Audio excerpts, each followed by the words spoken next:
Doctor Sudhakar. ಇವತ್ತು ನಾವು ಮಾತಾಡ್ತಾ ಇರೋ ಟಾಪಿಕ್ಕು ಮೆಟಬಾಲಿಕ್ ಸಿಂಡ್ರೋಮ್ ಅಂತ.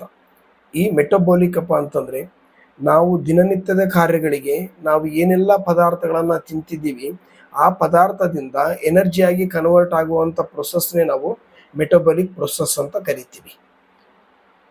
ಮತ್ತು ಸಿಂಡ್ರೋಮ್ ಅಪ್ಪ ಅಂದರೆ ಸೆಟ್ ಆಫ್ ಸಿಂಪ್ಟಮ್ಸ್ ಅಂತಂದು, ಅಂದರೆ ಸ್ವಲ್ಪ ಒಂದು ಕೆಲವು ಲಕ್ಷಣಗಳು ಅಂತಂದು, ಅಂದರೆ ಕಾಯಿಲೆಯ ಲಕ್ಷಣಗಳಿರ್ಬೋದು, ಇಲ್ಲಾಂದರೆ ಕಾಯಿಲೆ ಬರುವಂಥ ರಿಸ್ಕ್ ಇರುವಂಥ ಲಕ್ಷಣಗಳಿರ್ಬೋದು ಅಂತ.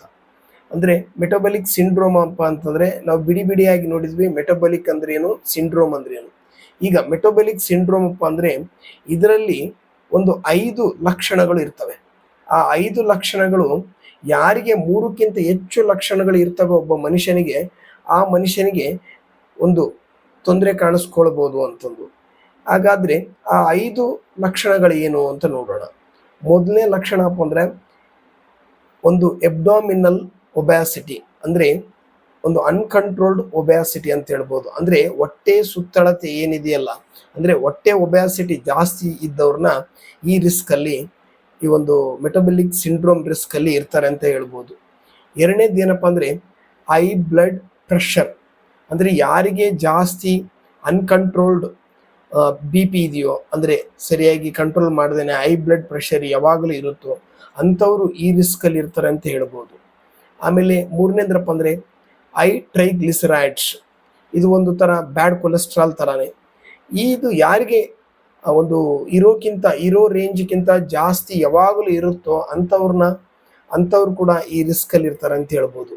ಆಮೇಲೆ ಹೈ ಕೊಲೆಸ್ಟ್ರಾಲ್, ಯಾವಾಗಲೂ ಜಾಸ್ತಿ ಕೊಲೆಸ್ಟ್ರಾಲ್ ಇರೋರು ಕೂಡ ಈ ತೊಂದರೆಯಲ್ಲಿ ಇರ್ತಾರೆ, ಈ ಲಿಸ್ಟಲ್ಲಿ ಇರ್ತಾರೆ ಅಂತ ಹೇಳ್ಬೋದು. ಆಮೇಲೆ ಹೈ ಬ್ಲಡ್ ಶುಗರ್ ಅಂತ, ಅಂದರೆ ಅನ್ಕಂಟ್ರೋಲ್ಡ್ ಡಯಾಬಿಟಿಸ್ ಇರ್ಬೋದು, ಅಂಥ ಪೇಷಂಟ್ಗಳಿಗೆ ಈ ಒಂದು ಮೆಟಬಾಲಿಕ್ ಸಿಂಡ್ರೋಮು ರಿಸ್ಕ್ ಇರುತ್ತಂತ ಹೇಳ್ಬೋದು. ಅದರಲ್ಲಿ ಮೇನಾಗಿ 5 ಪಾಯಿಂಟ್ಸ್ ಹೇಳಿದ್ವಲ್ಲ, ಆ 5 ಪಾಯಿಂಟಲ್ಲಿ ಮೂರಕ್ಕಿಂತ ಜಾಸ್ತಿ ಇರುವಂಥ ಸಿಂಪ್ಟಮ್ಸ್ಗಳು ಯಾವ ವ್ಯಕ್ತಿಯಲ್ಲಿ ಕಾಣಿಸ್ಕೊಳ್ಳುತ್ತೆ ಅಂಥವರಿಗೆ ಮೆಟಬಾಲಿಕ್ ಸಿಂಡ್ರೋಮ್ ಅಂತ ಅನ್ಬೋದು. ಅದರಲ್ಲಿ ಈಗ ಡಯಾಬಿಟೀಸ್ ಮತ್ತು non alcoholic fatty liver, diabetes ಮತ್ತು ಕುಡಿದೇನೆ ಆಗುವಂಥ ಲಿವರಲ್ಲಿ ಫ್ಯಾಟ್ ಡಿಪೋಸಿಷನ್ ಆಗುವಂಥ ವ್ಯಕ್ತಿಗಳಲ್ಲಿ ಡಬಲ್ ಇರುತ್ತೆ ರಿಸ್ಕು. ಯಾವ ಥರಪ್ಪ ಅಂತಂದರೆ ಒಂದು ಕಾರ್ಡಿಯೋವ್ಯಾಸ್ಕ್ಯುಲರ್ ಡಿಸೀಸ್ ಆಗುವಂಥ ರಿಸ್ಕು ಡಬಲ್ ಇರುತ್ತೆ. ಅಂದರೆ ಕಾಮನ್ ಆಗಿ ಹೇಳ್ಬೇಕಂದ್ರೆ ಹಾರ್ಟ್ ಪ್ರಾಬ್ಲಮ್ ಆಗುವಂಥ ರಿಸ್ಕು ಎಲ್ಲರಿಗಿಂತ ಇವರಲ್ಲಿ ಡಬಲ್ ರಿಸ್ಕ್ ಇರುತ್ತೆ.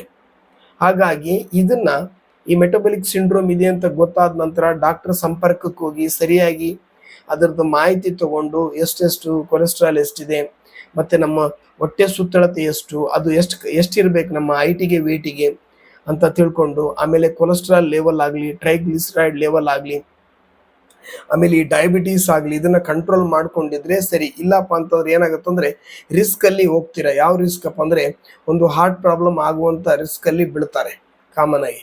ಹಾಗಾಗಿ ಇದನ್ನು ತುಂಬ ಎಚ್ಚರಿಕೆಯಿಂದ ನಾವು ಮೆಟಬಾಲಿಕ್ ಸಿಂಡ್ರೋಮ್ನ ಎಚ್ಚರಿಕೆಯಿಂದ ನೋಡಬೇಕಾಗತ್ತೆ, ಮತ್ತು ಹುಷಾರಾಗಿ ಇದನ್ನು ಡಾಕ್ಟರ್ ಸಂಪರ್ಕ ಮಾಡಿಕೊಂಡು ಸರಿಯಾದ ರೀತಿಯಲ್ಲಿ ಇದನ್ನು ಕಂಟ್ರೋಲ್ ಮಾಡಬೇಕಾಗತ್ತೆ.